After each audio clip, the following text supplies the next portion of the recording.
Why is he following me? I lived in this hovel of an apartment for 3 weeks now, and that was enough to scare me out of here. Why, you may ask? Well, it all started the very first night there. I brought a suitcase holding a very spare amount of clothing because the look of the apartment scared me enough, so I planned for it to be a temporary home. The receptionist was kind enough and gave me a room key to room 22 on the 3rd floor. The place screamed unprofessional, so I didn't expect much. I pressed the 3rd floor on the elevator, and there was when the nightmare started. I spent the rest of my day lounging in my room on my phone, my fingers aching from scrolling on TikTok. By the time there was a knock on my door, it was maybe 8. I stood there tiredly and pulled open the door to a man. His silver eyes with heavy bags under them, and they twitched every few seconds. He had worn out clothes embedded in dirt and lounged as he stared at me. His reeking hairline spoke for itself. He looked like he was in maybe his 30s. I looked at his chest for a name tag of sorts in case he was an employee. He held my gaze for a good minute before I spoke. Hello? I muttered, staring at his blank expression. Hello, I said, more roughly, but the man just stared. I blinked and the man was just gone like that. I bit my lip, unsure what to think. Maybe I was imagining things. Maybe I needed my daily cup of coffee.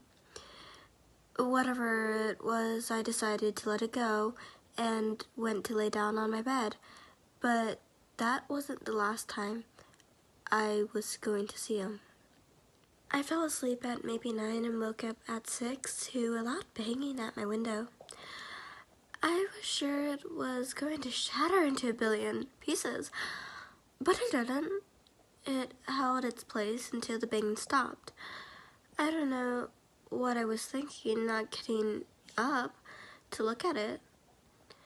But that entire time I just laid in bed, my eyes wilted and the sound of shot through the air. I was tired and needed coffee.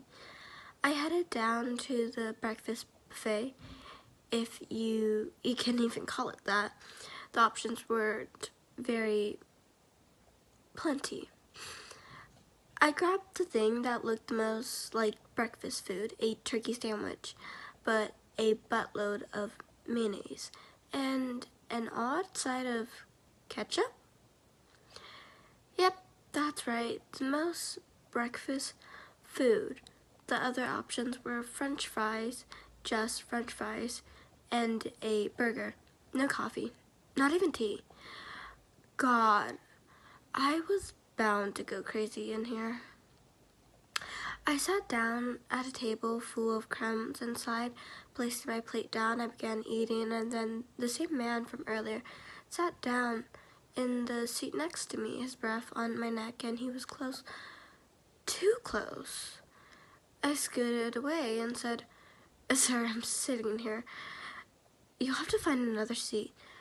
The man said nothing and scooted closer. Sir, I almost yelled out. I had a very serious thing about personal space. I got pissed off with the man's antics and stood up with my plate to sit down somewhere else. The man followed and I got a new seat. He also followed. I growled, standing up and leaving the buffet. The man continued behind me like a ghost. I got into the elevator and he followed. I started to run down the hallway to my room. I unlocked the door and the man an inch behind me, his breath on my shoulder. I slammed the door on his face and I laid down into my bed. Loud banging noise and my door. He just wouldn't get a hint, would he? The same schedule continued for 2 days. Why was he following me? Everywhere I went. I got tired of this and just accepted I had a shadow. I went to the store, he came with.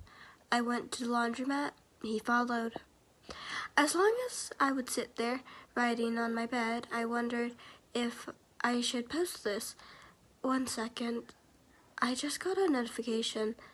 I just opened it. It said, Room 22 on the 3rd floor is now following you on Instagram. Why is he following me? I'm so sorry. This is so short. I just need people to understand the situation I'm in. He's outside my door now. Oh God, he has a knife. And this is the one comment that this post has. Secure the door and arm yourself with something. Call 911. I hope you're well.